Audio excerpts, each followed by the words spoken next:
ஏழை எளிய மக்கள் நலன் கருதியும் குடிசை வீடுகள் இல்லாத நிலையை உருவாக்கவும் தமிழ்நாடு அரசு சார்பில் குடிசை மாற்று வாரிய குடியிருப்புகள் கட்டப்பட்டு வருகின்றன. திருச்சி மாவட்டத்திலும் பல்வேறு இடங்களில் குடிசை மாற்று வாரிய வீடுகள் கட்டப்பட்டுள்ளன.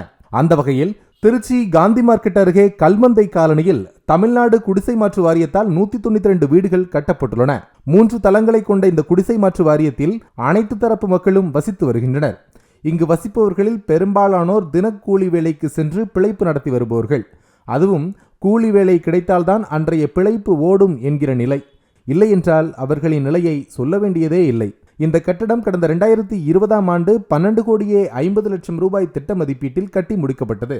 கட்டி முடிக்கப்பட்டு 4 ஆண்டுகள் கூட முடிவடையாத நிலையில் இங்குள்ள வீடுகளில் மின் கசிவு ஏற்பட்டு வருவதாக அங்கு வசிக்கும் மக்கள் குற்றம் சாட்டுகின்றனர். நாங்க திருச்சி காந்தி மார்க்கெட் கல்மந்தை காலனில இருந்து பேசுறோம். இங்க ஏரியால பாத்தீங்கன்னா 192 வீடு இருக்கு சார். இங்க எர்த் ப்ராப்ளம் ரொம்ப இருக்கு. கரண்ட் பாக்ஸை தொடவே முடியல. எந்த ஒரு வேலைனாலும் கை வைக்க முடியல. வீட்டுல ஃப்ரிட்ஜு, வாஷிங் மிஷின் எல்லாத்துலயும் ஷாக் அடிக்குது. குழந்தைங்க எல்லாம் இருக்கு. ரொம்ப பயமா இருக்கு. எங்களுக்கு அதுல ஹேண்டில் பண்றதுக்கு ரொம்ப பயமா இருக்கு. இபில நாங்க கம்ப்ளைண்ட் பண்ணோம். அவங்க என்ன சொல்றாங்கன்னா, நீங்க தனியால வேற ஆளுங்களை வச்சு பாத்துக்கங்கன்னு சொல்றாங்க. அவங்கள நாங்க வச்சு பண்ற அளவுக்கு எங்களுக்கு வசதி இல்லை.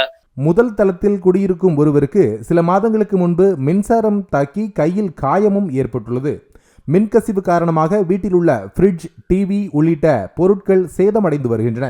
பிள்ளைகளை வீட்டில் விட்டுவிட்டு வேலைக்கு செல்லும் போது வயிற்றில் நெருப்பை கட்டிக்கொண்டு இருக்க வேண்டியிருக்கிறது என குமுறுகிறார்கள் குடியிருப்பு வாசிகள். நாங்க இங்க 9 மாசம் ஆகுது. இந்த ஹவுசிங் போர்டுக்கு எர்த் ஒயர் இபிக்கும் நாங்க கம்ப்ளைண்ட் பண்ணிட்டோம். இபி கம்ப்ளைண்ட் பண்ணிட்டோம். ஹவுசிங் போர்டு ஆபீஸ்க்கும் கம்ப்ளைண்ட் பண்ணிட்டோம். ஃபுல்லா பாத்தீங்கன்னா ஒயரிங் எல்லாமே எர்த் அடிக்குது. ஃப்ரிட்ஜ் வீணா போயிடுச்சதுனால இப்ப சுவிட்ச் நாங்க ஆஃப் பண்ணி போட்டாலுமே எப்ப பார்த்தாலும் ஆன்ல இருக்க மாதிரியே இருக்கும்.